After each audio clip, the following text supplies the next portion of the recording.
Hi friends, இந்த வீடியோவில் மணிரத்னம் மேக்கத்தில் கமலஹாசன் நடிப்பில் வெளியாகி இருக்கிற தக் லைஃப் எப்படி இருக்குன்னு பார்ப்போம். நாயகன்ற கல்ட் கிளாசிக்கை கொடுத்த மணிரத்னம் 37 வருஷத்துக்கு அப்புறம் உலக நாயகன் கமலஹாசனோட கொலாபரேஷனில் பண்ணுற படம். நல்ல ப்ரமோஷன், பெரிய எதிர்பார்ப்பு.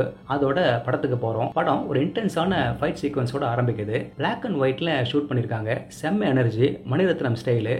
ஓப்பனிங்கே எப்படி இருக்குன்னா, வாங்க இதோட கதையை பார்ப்போம்.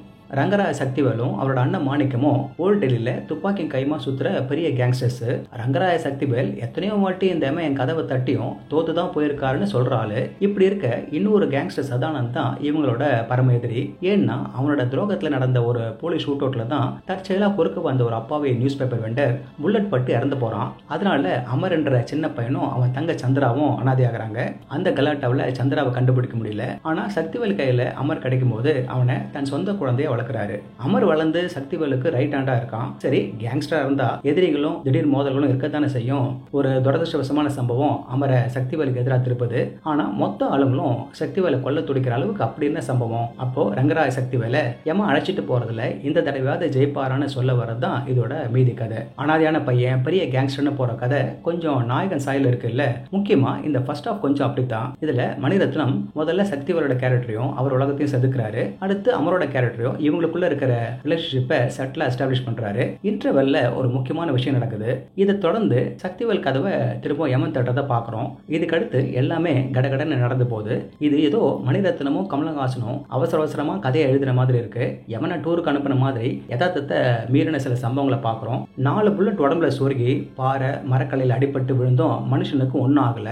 அடுத்து ஒரு சொடுக்குல ஆளை தூங்க வைக்கிற மருந்தை ஏற்றியும் நம்ம ஆளை தூங்காம 4 பேர் அடிக்கிறாரு. சரி, இதை மறந்துடுவோம். இந்த ஃபர்ஸ்ட் ஆஃப் கொடுத்த பில்டப்ல ஏதோ இன்னும் டீப்பா வரப்போகுதுன்னு கடைசி வரை பார்த்தது தான் மிச்சம். ஒரு சுவாரஸ்யமான த்ரெட்டும் இல்லை. முக்கியமா அடிதடி எல்லாம் இவங்க கூட்டத்திலே நடக்கிறதால வெளியில இருந்து இவங்களுக்கு டஃப் கொடுக்குற மாதிரி எந்த வில்லன் கேரக்டரும் இல்லை. அதனால நமக்கு ஒரு ஈடுபாடோ ஒரு எமோஷனல் புல்லோ இல்லாமே படம் முடியுது. பர்ஃபார்மன்ஸ்ல கமல் சிம்பு நடிப்பு நம்மள கவர்ந்த மாதிரி மனைவியா அபிராமி, இந்திராணின்னு பார் சிங்கரா வர த்ரிஷா, கேங்ஸ்டர்களை முடிவு கட்ட வர போலீஸ்காரர் ஜெயக்குமார் ராயபாவா, அசோக் செல்வன், தன் சகோதரனை கொலை பண்ணதுக்காக பழிவாங்க துடிக்கிற சதானந்தன் மருமகன் தீபக்கா, அலிபசன்னு குறைச்ச ஸ்கிரீன் ஸ்பேஸ்ல இவங்க எல்லாம் வந்தாலும் ஒரு இம்பாக்ட் கொடுக்குறாங்க.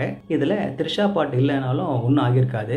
இவங்க கூட வழக்கமான ரோல்ல நாசர், அப்புறம் ஜோஜோ ஜார்ஜ் என்ற நடிகரை வீணாக்கிட்டாங்க. ரவி கே சந்திரனோட அற்புதமான ஒளிப்பதிவும் ஏஆர் ரஹ்மானோட பிஜிஎம்மும் சாங்ஸும் சீனுங்களை அடுத்த லெவலுக்கு எடுத்துட்டு போகுது. படத்தோட டெக்னிக்கல் ஆஸ்பெக்ட்ஸ் ஸ்மார்ட்டாகவும் ஒரு ஸ்டைலான ஷூலையும் ஒவ்வொரு ஃப்ரேம்லையும் கொடுத்துருக்காங்க. கடைசியா சொல்லணும்னா, ஒரு ஸ்டைலான கேங்ஸ்டர் படத்தை பார்க்க விரும்புறவங்களுக்கு கமலோட சூப்பர்லேட்டிவ் பிரசன்ஸுக்கு, அவர் கூட சரியா நடிக்கிற சிம்புவுக்கு, கிளாஸான டெக்னிக்கல் ஆஸ்பெக்ட்ஸ்க்காக படத்தை ஒரு ஒன் டைம் வாட்சா நீங்க பார்க்கலாம். ஓகே ஃப்ரெண்ட்ஸ், இதே போல இன்னொரு சுவாரஸ்யமான பட விமர்சனத்தோடு சந்திக்கிறேன். இந்த விமர்சனம் உங்களுக்கு பிடிச்சிருந்துச்சுன்னா உடனடியாக லைக் பண்ணுங்க, ஷேர் பண்ணுங்க. நன்றி.